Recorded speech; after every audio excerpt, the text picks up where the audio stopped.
then we are going to focus on the location of those structures and how they look like. I'm going to focus on the anatomy part. But as we learn all those structures, I'm going to touch briefly on the functions, on what they do, just to help you memorize those structures. But for the lab exam, we are just going to focus on like naming the structures. Okay?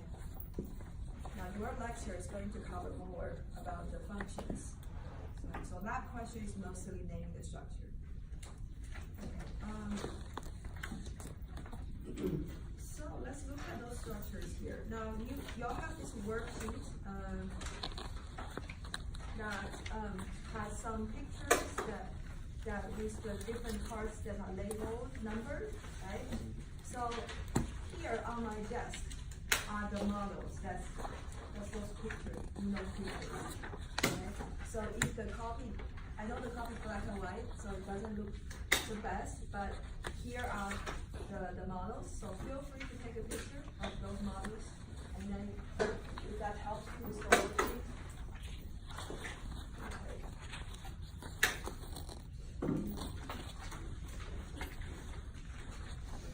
Okay, so let's do this. Let's go by.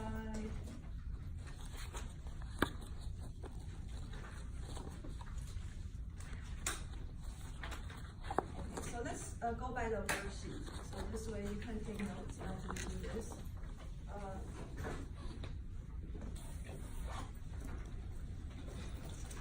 So respiratory system. What are the organs located? What are the organs belong to the respiratory system?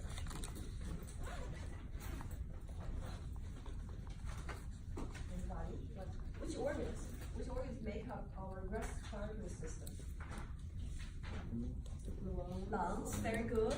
The lungs, the spongy tissue, left and right lungs. What else?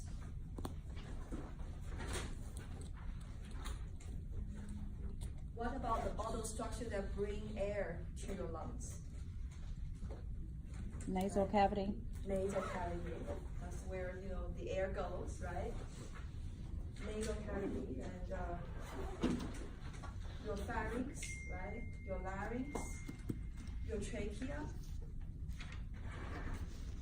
So your trachea, and then your bronchi and your lungs. So those are the major organs. Now. The structures we are going to learn today, including those major organs, as well as the sub-regions of each organs, like different parts of the organ. Okay. So let's look at the first one here, starting from number 1. So number 1 through number 9, they are structures shown here. From this, this is a sagittal section of the head, right? So you are looking at the mid-plane here, and that's what this picture is about. Okay, so let's look at those here. So once the air enters through the nostrils, it enters this very narrow cavity. Okay, and this is the nasal cavity, number 1. Now, if you want to know how to spell everything, you can open page 30. Page 30 has all your word banks, okay? Now, nasal cavity is a narrow cavity, and also it has folds.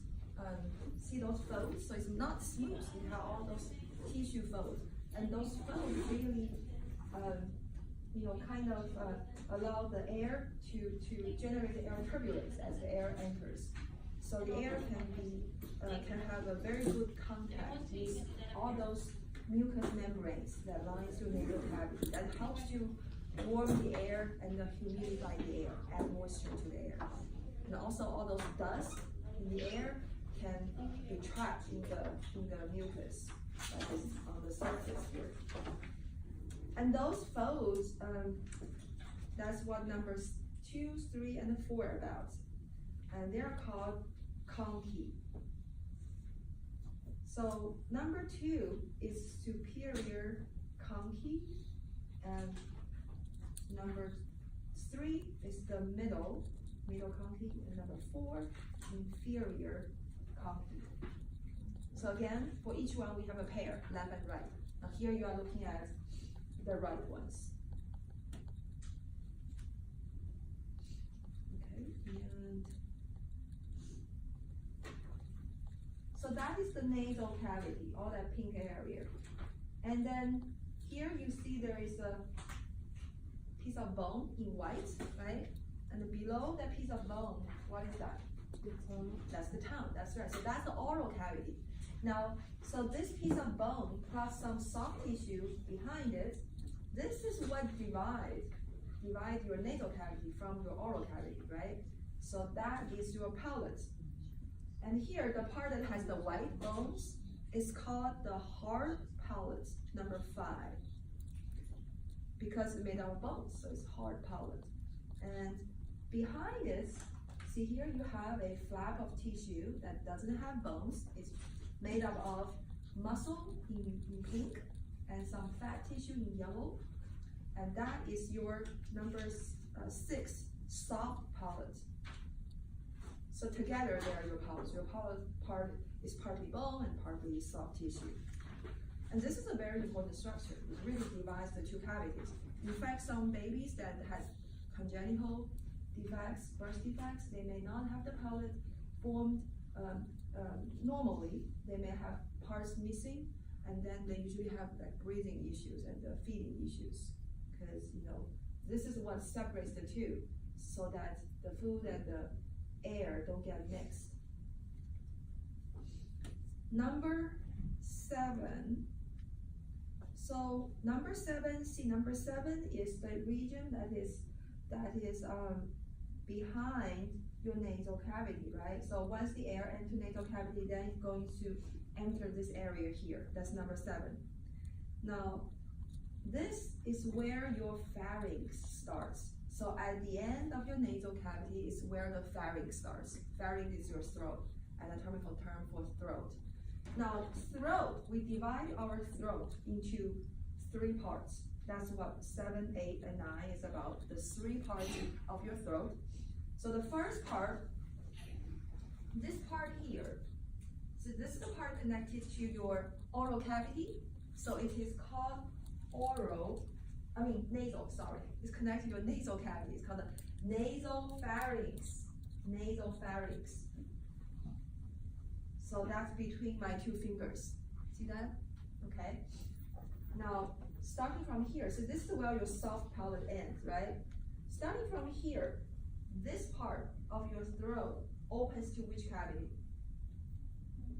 Your oral cavity. Therefore, it is called what?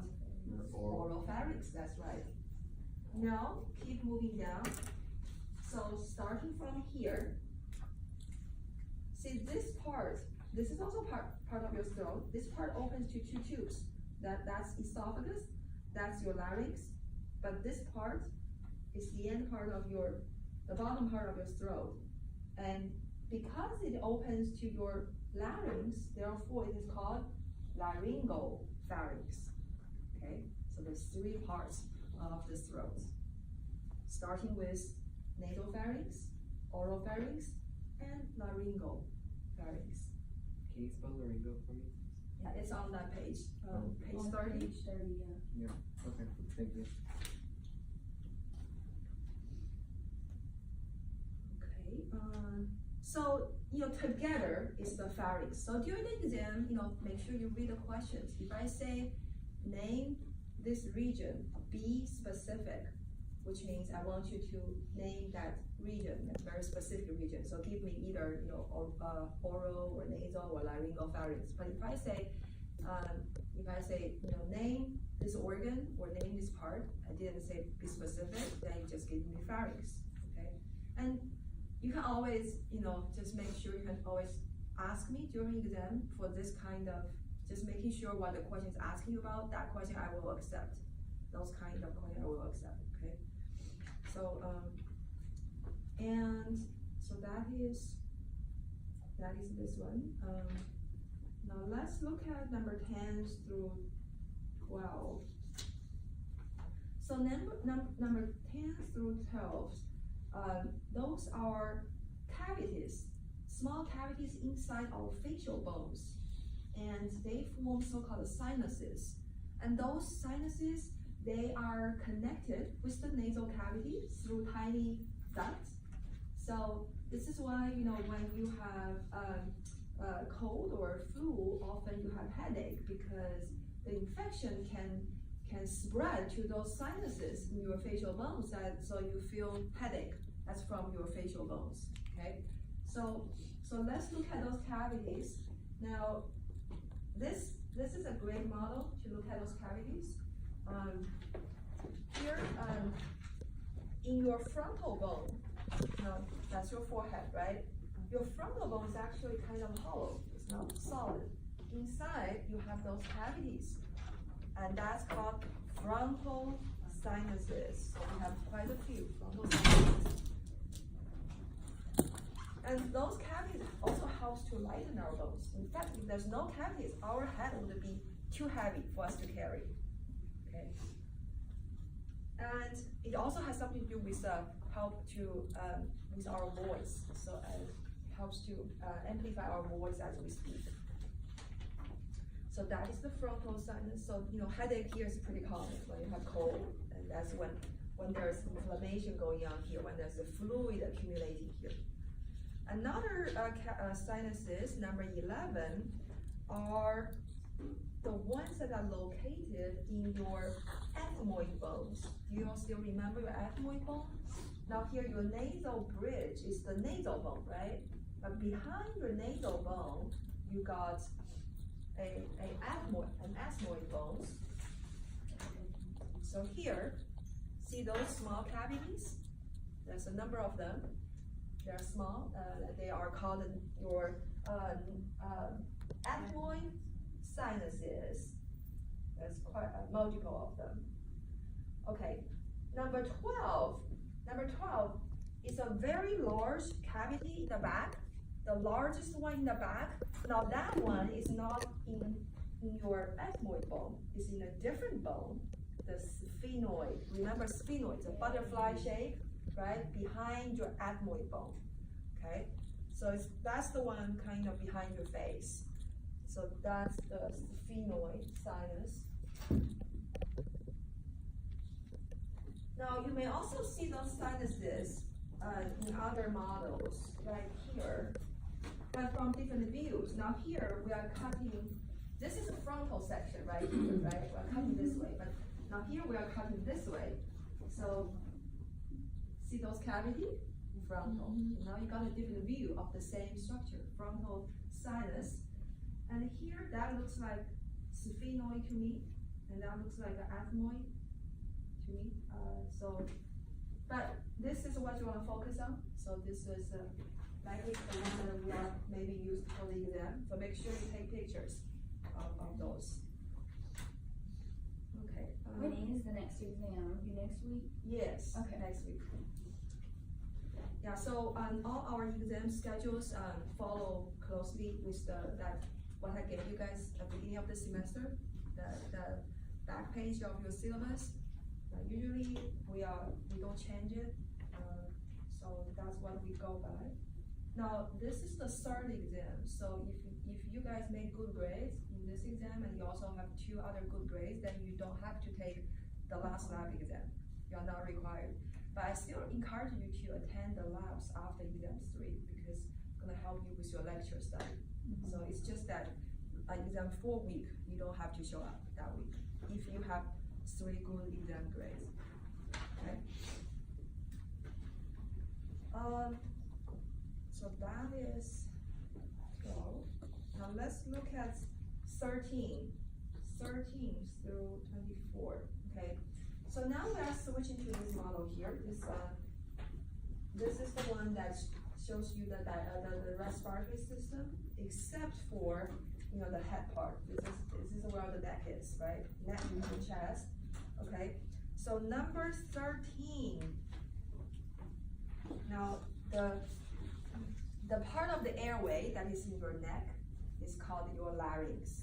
This is what's in the neck, and so this whole thing is called larynx. And then 14 through 17 referring to different parts of your larynx, okay? So number 14, that refers to this bone here, that's your hyoid bones. Okay. And number 15 and 16 refers to the cartilages, the large cartilage tissue in that covers your larynx.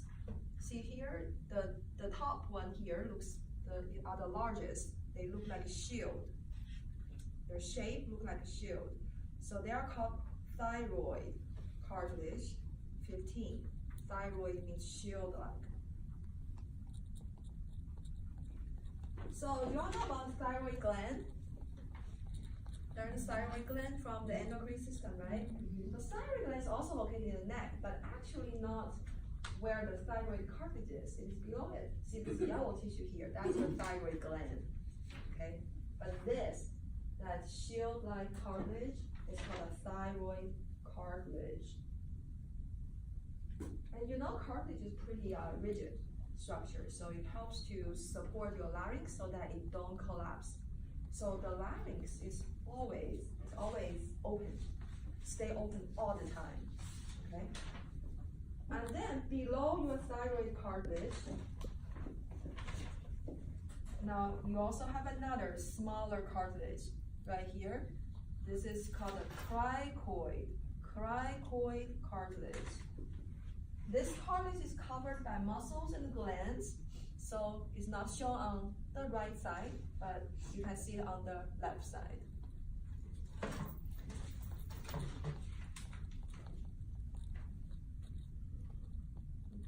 So 17. So 17 refers to the two flat-like structures that if you look from the top, look into the larynx, there are two flat, almost look like a lid that covers your larynx, and that is called epiglottis.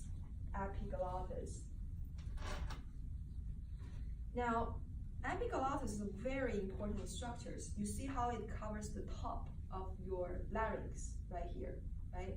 Now, when we swallow, our larynx will move up. The whole larynx is gonna rise, gonna move up. When that happens, it closes up here.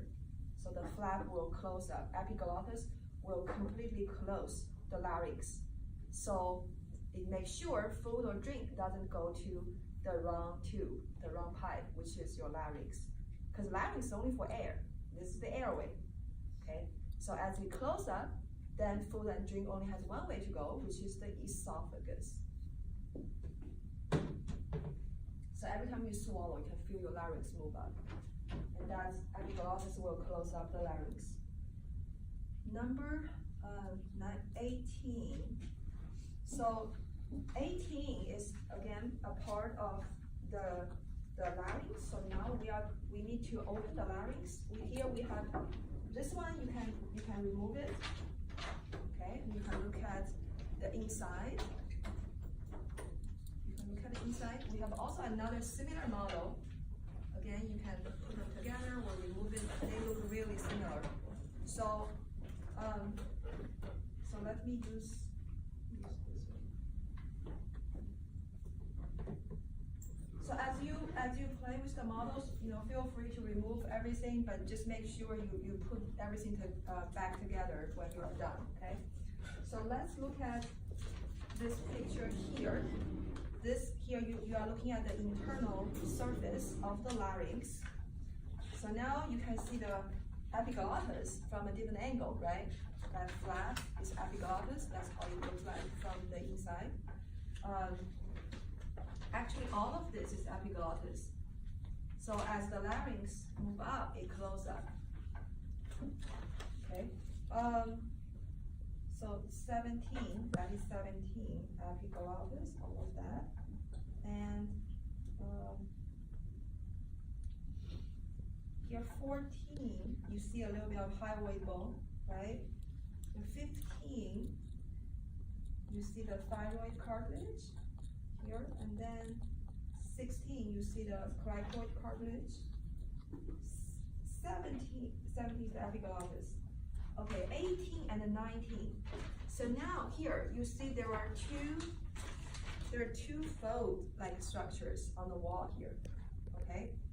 Now the top one is the smaller one. The smaller one on the top is called false, number 18, false vocal cord. It's not the real one because this one has nothing to do with our producing voice. Okay, it just looks like it is. So it's the false one. The bottom one, the larger one in the bottom, is the true vocal cord. Now our vocal cord is made up of muscles. So here is basically some muscles, and those muscles, as they vibrate, that's how sound is produced. Okay.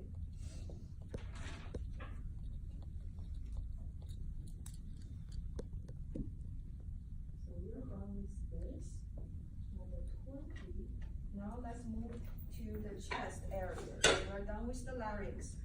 Now, the bottom of the larynx is connected with the trachea. So that's where the trachea starts. Now trachea is also called our windpipe, but be sure to use trachea during the death. Don't use windpipe. Trachea, as you see, is a single tube. We only have one trachea. And at the bottom here, it divides into branches. Once it divides, it's no longer called trachea. Okay, the trachea is a single tube. Once it divides, it becomes bronchi. And each branch keep dividing, as you see. They keep dividing into smaller and smaller bronchi. Eventually, they become too small to be seen by naked eyes, microscopic. But all of them are called bronchi. And here, we call them different names by their size, also by their branching pattern. So, starting from here, where the trachea ends, right here, it divides into two large branches. So first you have your trachea divide into two branches. And these two large branches are called primary bronchi. 21. Primary bronchi. Now, follow the primary bronchi. Let's start with the left side. See this one? That's the primary, right? See, how many branches does the primary divide into? Primary bronchi divides into how many branches? Two. 1, 2, right? So those two are called secondary bronchi. Now let's look at the right side. The right primary bronchus divides into how many branches? 3, that's right. 1, 2, 3 here. So those are the secondary bronchi, okay? So on the right side, we have 3 secondary bronchi, but on the left side, we have 2 secondary bronchi, okay? So there's a little bit of asymmetry going on there. Now, most part of the body is symmetrical, but there are a few asymmetries like this. And notice that your right primary bronchus is more vertical than your left primary bronchus, right? So when somebody has like food accidentally enter the airway, like during choking, usually it ends up on the right side. It seldom ends up on the left side because the left side is more horizontal. So when somebody has something got stuck in the airway, they go to hospital. Most of the time, they are going to find the piece of food stuck on the right side instead of the left side.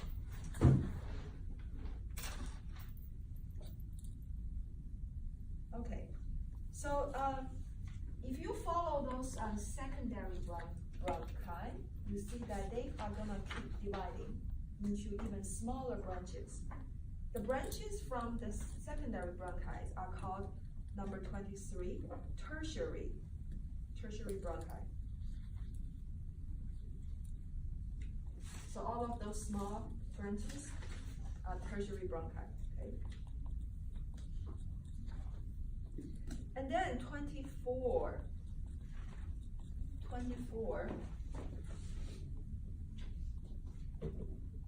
So here, all of this large spongy tissue, that's the top part, here's the bottom part. All of this pink spongy tissue is the lungs. And as you see that inside the lungs, you have bronchi, you have lots of bronchi, you have lots of blood vessels, and you really cannot separate your lungs from your bronchi. They're all mixed together.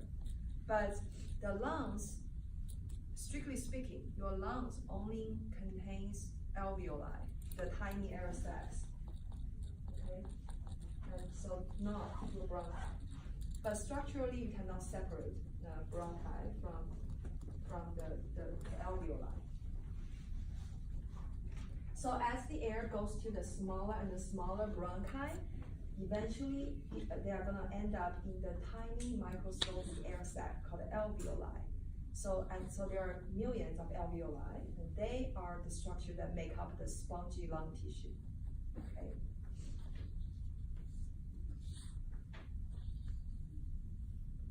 Now, if you look at our left and right lungs, you see that they're not the same size, right? This one is larger. Now, this one you can see is divided naturally into 3 parts. Those lines are connective tissues. So we call those lobes. So the right lungs have 3 lobes, 1, 2, 3, and they're called number 25, superior lobe, 26, middle lobe, 27, inferior lobe. Now, left side, see that is the connective tissue, okay? So here we have the superior lobe and the inferior lobe. We do not have the middle lobe on the left side. And your lungs, bronchi, your airways, they're all located in the thoracic cavity. So they're all above your diaphragm muscles, which forms the bottom of your rib cage. All of this, so here you can see that's the diaphragm muscle. It's a sheet-like muscle. And this muscle, as it relaxes, it curls up like this. As it contracts, it drops down, becomes flat. So as your diaphragm muscle do that, it can change the volume of your rib cage, of your lungs.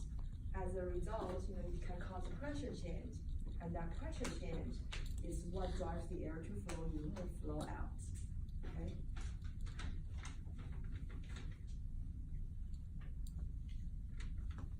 So diaphragm, this is the very important breathing muscles. This is what allows us to breathe, every day. But we also have other muscles that help assist with breathing. Now, when you are just breathing like normally, like right now, okay, it's mostly due to the action of your diaphragm. So it's doing that constantly. Every time you inhale and exhale. But when I ask you to take a deep breath, you'll feel your chest rise, right? Now that involves more muscles than the diaphragm. When you do that, you are also using more muscles. Now some of those muscles you already learned from MP1. Now here the surface of the chest has the pectoralis major. This is what you use when you do push-up, right? But not that. If you remove your pectoralis major, then you are going to see this. This small muscles is the pectoralis minor. This is one of the muscles that helps to lift your rib cage as you take a deep breath. Okay, so that's mostly for during surgery. That's also one of the breathing muscles, pectoralis minor. Oh, I see it's not labeled here. Okay, so then don't worry about that for the exam. 29. Intercostals. Inter means between. Costals means costal cartilages of your ribs. See those pink muscles between your costal cartilage and your ribs? Those are intercostals, okay? And those muscles, they are the ones that allows the rib cage to change shape, okay, as you take a deep breath. So as you take a deep breath, it's gonna pull on as the contractions of those muscles, it's going to cause the rising of your rib cage, expansion of your rib cage. Okay.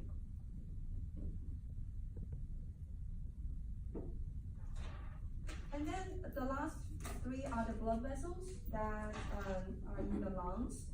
So number 30 is all the blood vessel we already learned. That is your pulmonary trunk. Pulmonary trunk. This is the blood vessel that take the blood into the lungs, right?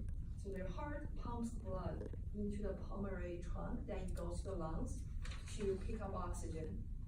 So pulmonary trunk send blood from the lungs, from the heart to the lungs. And then we have 31 and 30. 31 is the pulmonary artery. As the pulmonary trunk divide into branches, they are called pulmonary arteries.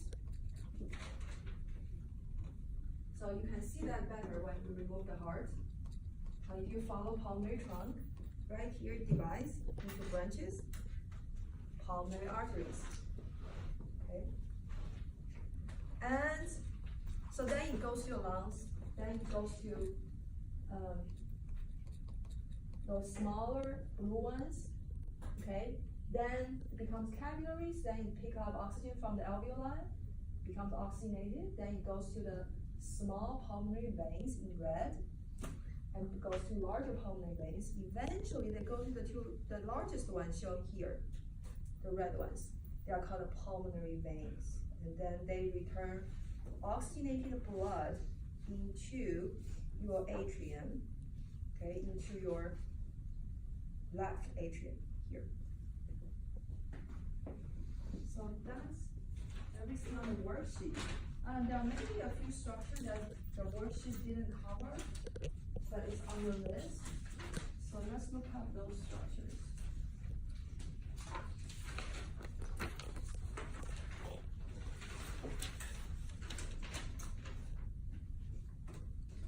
Okay, so maxillary sinus is not shown. Under sinuses, the last one, maxillary sinus, is not shown on any of our models. So there are some cavities inside your maxilla bone here. It's not shown in our model, so don't worry about it for the exam, just cross it out, because it's not shown. And the tracheal rings. So here we have tracheal rings, right? Now if you look at our trachea, that's the trachea. Here's the trachea. And that blue cartilage tissue forms a ring to support your trachea so it don't collapse, it stays open all the time. And that's tracheal rings. Now in fact, you have all those ring-shaped cartilages in your bronchi as well. So they're just like those cartilages, helps to support your airway so it stays open all the time. That's tracheal rings. And then here, under parts of larynx, the last one is glottis, right? So let's see what is glottis. Now, remember where is your epiglottis? At the top, right?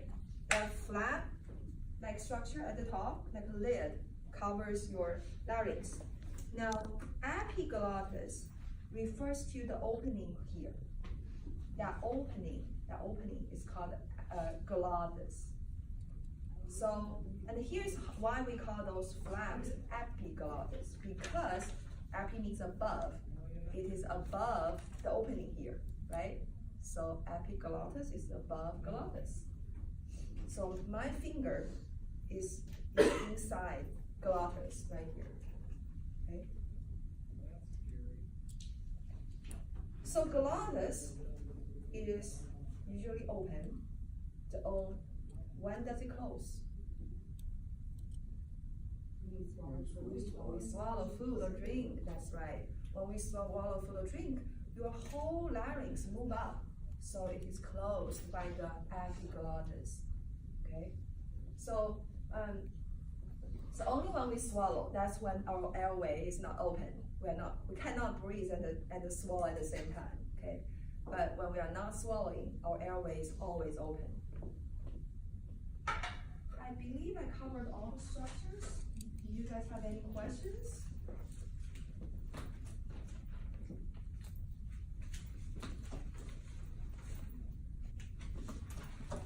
So for this lab, make sure you study all of the models that I have on my desk.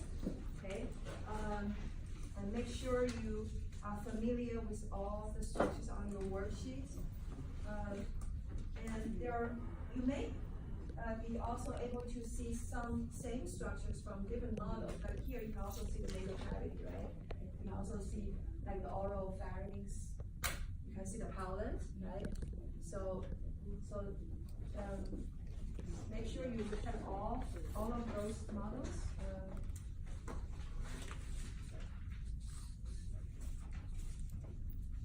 Okay, you guys have any questions?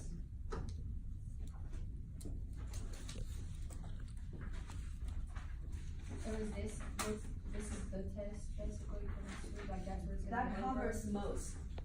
There's a few that's not on the worksheet, like glottis, right? Mm-hmm. Like tracheorhinges. Yeah, so I believe this is the more complete list, but that worksheet covers like 95%.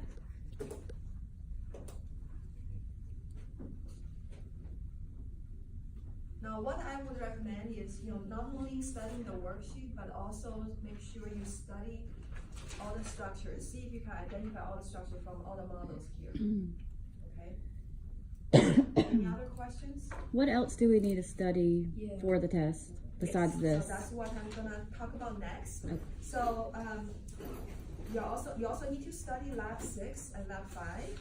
So let's start with lab 5, cardiovascular evaluation. Now for lab 5, you need to really review all the pages here. So let's start with page 18. So everything that's on this page, except for exercise 1. I'm not going to ask you to do exercise 1 during the exam, okay? So except for exercise 1, make sure you know everything on this page. Like the definition of the heart sound, what caused the first heart sound, what caused the second heart sound. Now, when I ask you to give me definition, you don't have to, give me a definition that's exactly the same as what's on the page. But I'm looking for keywords. Make sure you use the right keywords. Like for example, first heart sound caused by closing instead of opening. So make sure it's closing, it's not opening. Or the AV valve. Make sure you specify it's the AV valve. If you just give me closing of the valves, that's not specific enough. Okay. So you can express the definition in all different ways. That's fine. But as long as your answer is specific and accurate. And also use the full name. Try to use the full name. And also like for heart sounds, make sure you said it's the vibration of blood. If you give me blood flow, can I count that as correct? No, that's different. Is that as blood flows smoothly, it doesn't generate sound, it flows quietly. And the vibration of blood only happens when the valve closes, right? Because that's when the blood flow is blocked. So it's actually when blood flow is blocked, that's when you have the sound. When blood flows smoothly, when the valves are open, no sound. So work on the keywords and work on the main ideas. Make sure you understand what this concept means. And again, definition of pulses, right? You also need to know that. The number 19 19, page 19. So here you need to know, all those arteries where a pulse can be taken.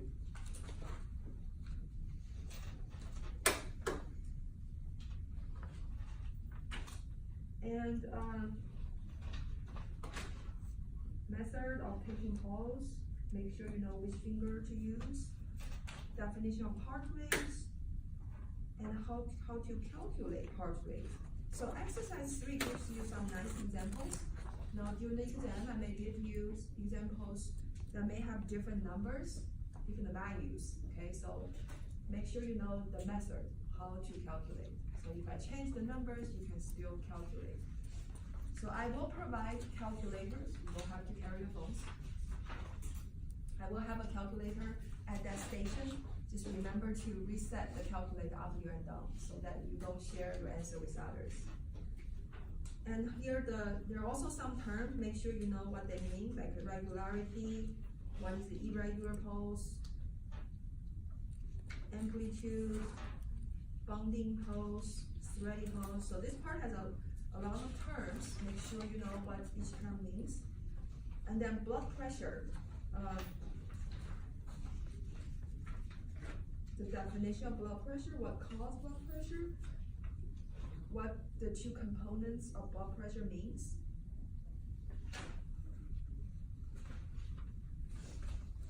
So if I give you a blood pressure reading, let's say 130 over 70, make sure you know 130 is, which of this number is for systolic pressure, which of this is for diastolic pressure. And also you need to know what is the average blood pressure for a healthy young individual. 120 over 80, that's right. And make sure you know the definition for hypertension. So, can anybody tell us the definition for hypertension? Above 140 over 90. 42 or more. Or that's important too. Yeah, make sure you include those parts. 140 over 90 on 2 or more readings. So it's elevated and it has to be consistent because sometimes you may have elevated blood pressure but you don't have hypertension. When you exercise or when you run the stairs, when you suddenly feel nervous. So if this is consistent, then it's hypertension. Yeah, so as you review all those concepts on the lab menu, you make sure you read it closely, includes all the key parts. Okay? And here it also tells about what is the danger of hypertension, what kind of complication it may cause. You also need to know that part. Then exercise 5, we didn't do it, right? So don't worry about exercise 5 for exam. You can cross that out. Number 20, page 21, EKG. Definition of EKG, that's first sentence. And the second paragraph is about the procedure of EKG. Now we didn't really spend time on that during the lab, so you can cross out that paragraph. The second paragraph, that's not something you don't have to work on that. But the first paragraph is the definition of EKG. You definitely need to know that.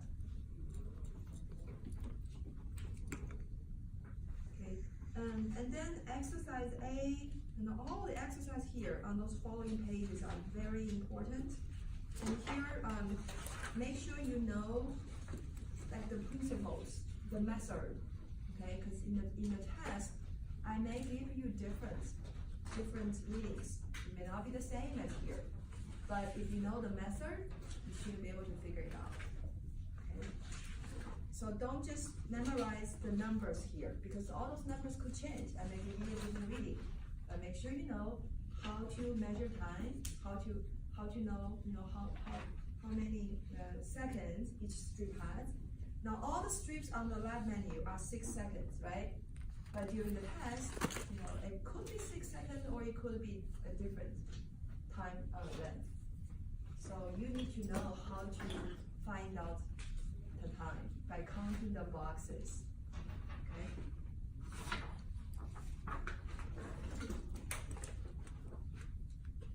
And obviously you need to know what is the normal range of heart rate, so you can do all the diagnosis, right? So memorize the normal heart rate range, so then you can know, if this is tachycardia or bradycardia. Now this part is now if during the lab you feel that you understand everything, then that's very good. But if you still feel kind of iffy on any of this, today is a good time to, I'll be happy to work with you. So after we break up into group studies, you can let me know which part you need help with. I'll be happy to help you. Also, if you can also utilize, if you don't have time to figure this out today, you also have free access to the online tutoring. You can also work with online tutors regarding that.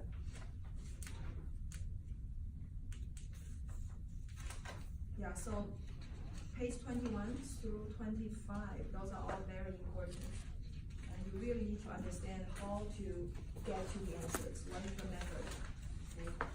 If you need any help with that, let me know today, or work with an online tutor.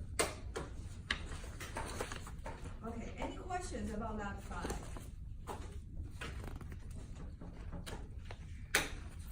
Right, lab 6, blood typing. So blood typing, first of all, we are going to, for the test, there will only be questions again on ABO group. So there will not be questions on RH blood types. Okay, so just focus on ABO group. And here, again, you need to know everything on lab menu. Definition for antigens, definition for agglutination, antibodies. What does anti-A antibody do? What does anti-B antibody do? And the definition of ABO group. What makes type A blood, right? What makes type AB blood? So pretty much everything on the page except for the RH blood types. And then on page 27, the first paragraph tells you about the procedure of blood transfusion, and it also has a very important statement regarding transfusion compatibility. Okay.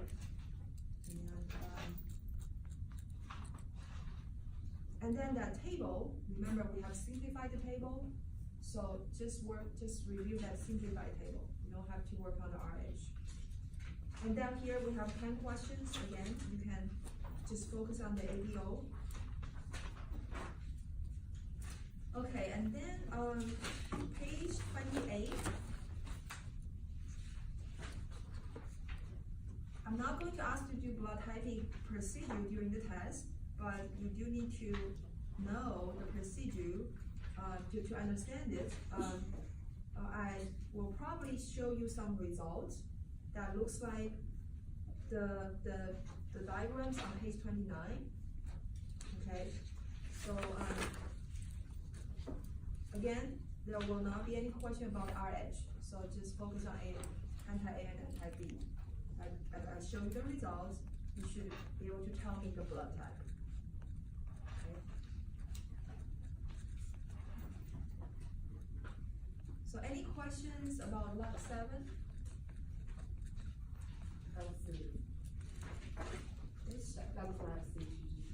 Oh, lab 6, yes, thank you. Any question about lab 6? Blood typing.